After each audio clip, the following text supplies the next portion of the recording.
மதுரை சிக்கந்தர் பாசுதா தர்காவிற்கு செல்லக்கூடியவர்களுக்கு ஆடு கோழி எடுத்து செல்வதற்கு தடை இருப்பதை சொன்னதை அடுத்து மதுரை மாநகர காவல்துறை ஆணையரை சந்தித்துவிட்டு நேரடியாக அந்த மலையினுடைய அடிவாரத்துக்கு சென்று என்னென்ன கட்டுப்பாடுகள்லாம் இருக்கிறது என்பதை ஆய்வு செய்வதற்காக அங்கே சென்றோம். அங்கே சமைத்த உணவை எடுத்து செல்வதற்கு எந்த தடையும் இல்லை. ஆடு கோழி எடுத்து செல்வதற்கு தற்காலிகமாக ஒரு தடை இருக்கின்றது. அதை விசாரித்து விட்டு அனுமதிப்போம் என்று சொன்னார்கள். நான் மதுரை மாநகர காவல்துறை ஆணையாளரிடத்திலே ஏற்கனவே நடைமுறையில் இருக்கக்கூடிய ஒரு பழக்கத்தை தொடருவதற்கு அனுமதிங்கள் என்று கேட்டிருந்தேன். ஏற்கனவே நடைமுறையில் இருக்கிறதா என்பதை நாங்கள் அங்கே விசாரித்து விட்டு அந்த அனுமதியை கொடுப்போம் என்று சொன்னார்கள். நேற்றைய தினம் தாசில்தார் உள்ளிட்ட வருவாய்த்துறை அதிகாரிகள் அங்கே போய் ஆய்வு செய்திருக்கின்றார்கள்.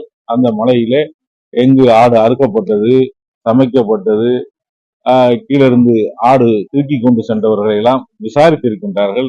அந்த மலை அடிவாரத்திலே ஆடுகளை கோழிக்கு கொண்டு போய் தூக்கி மேலே கொடுத்து விட்டு வருவர்கள் இன்னும் இருக்கின்றார்கள்.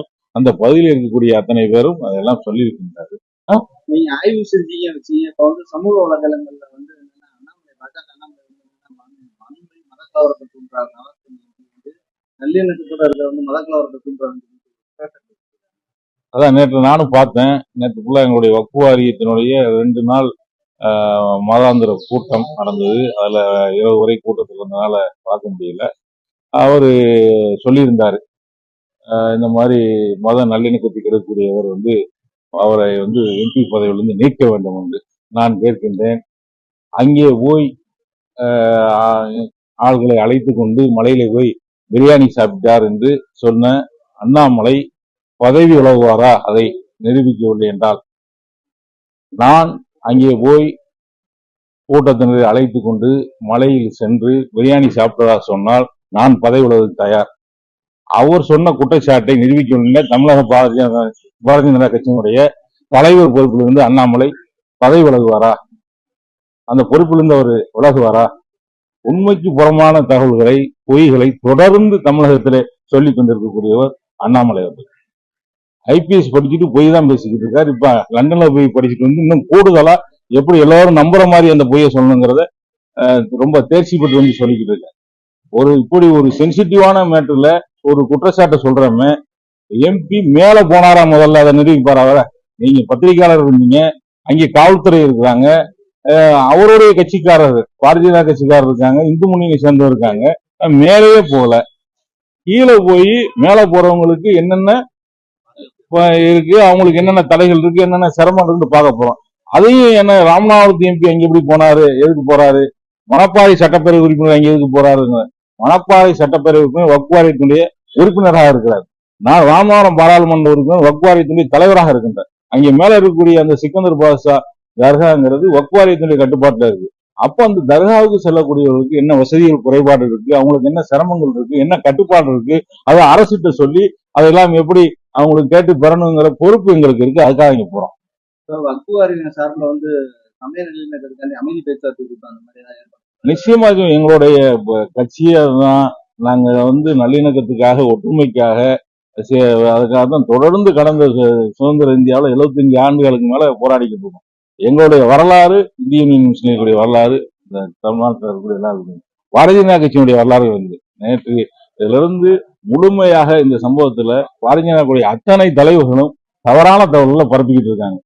அத்தனை பேரும் ஒரு எம்பி போய் அப்படி செய்யலாமா, மேல போய் பிரியாணி சாப்பிடலாமா? முதல்ல தர்காவுக்கு போறவங்க பிரியாணி சாப்பிட்றாங்களா, சைவம் சாப்பிட்றாங்களா, இவங்க ஏன் கேட்கறாங்க? கோயிலுக்கு போல அவங்க தர்காவுக்கு போறாங்க. கோயில் வளாகத்துல போய் பிரியாணி சாப்பிடல, கோயில போய் சாப்பிடல, கோயிலுக்கு போறவங்களும் கிடையாது. தர்காவுக்கு ஆண்டாண்டு காலமாக அங்கே வந்து ஆடு கோழி அறுத்து அங்கே சாப்பிட்டு இருக்கிறவங்க, தர்காவுக்கு போறவங்களுக்கு ஏற்கனவே அந்த சமையல் பண்ணி அறுத்து சாப்பிட்டு இருக்கிறவங்களுக்கு இப்ப தடை இருக்கிறதா சொன்னாங்க. அதைத்தான் நம்ம பார்த்தோம். அப்போ காவல்துறை என்ன சொன்னாங்கன்னா, இப்போதைக்கு ஆடு கோழி கொண்டு போய் மேல அறுக்கிறதுக்கு தடை இருக்கு, சமைத்த உணவுகளை கொண்டு போய் சாப்பிட தடை இல்லைன்னாங்க. அப்ப இங்க மதுரை மாணவர்களுக்குள்ள காவல்துறை தடுத்தா சொன்னாங்க. அப்ப சமைத்த உணவு அங்க எடுத்துட்டு போய் சாப்பிட்டவங்க போட்டா பகிர்ந்தாங்க. அந்த போட்டா நானும் பகிர்றேன்.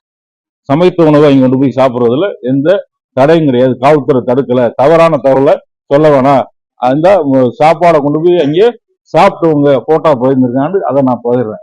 இது காவல்துறை அனுமதிக்கக்கூடிய விஷயம். காவல்துறை ஆடு கொடி கொண்டு போறதுக்கு அனுமதிக்கல. அனுமதி மீறி யாரும் அங்கே போய் போய் சாப்பிடல. அசைவ உணவு கொண்டு போறதுக்கு தடை கிடையாது, சமைத்த உணவுகளை இன்னைக்கு. ஆனா ஏற்கனவே அங்க கொண்டு போய் சமைக்கிறதுக்கும் தடை இல்லாம இருந்தது.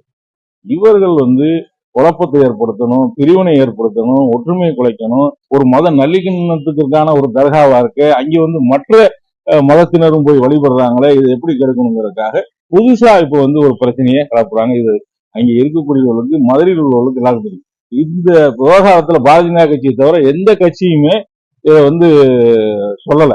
ஏன்னு கேட்டா இவர்கள் அரசியல் பண்றாங்க, இவங்க மதத்தை வைத்து அரசியல் செய்யக்கூடியவங்க எல்லாருக்கும் தெரியும்.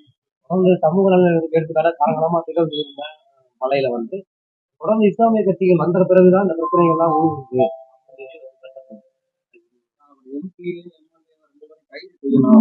அதான் சார், அவர் உண்மை கட்சி ராஜா அதுதான் சொன்னேன். அதாவது கைது செய்யணும்னு அவர் சொன்னவங்க எம்எல்ஏ போய் ஆய்வு செய்யிட்டு வராரு, நானும் போய் ஆய்வு செய்யறேன்.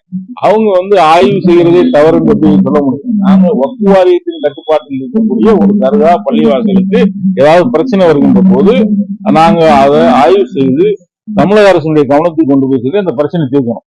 அவர் உறுப்பினராக இருக்காரு, நான் வாரியத்தினுடைய தலைவராக இருக்கிறேன். அந்த அடிப்படையில போறோம்.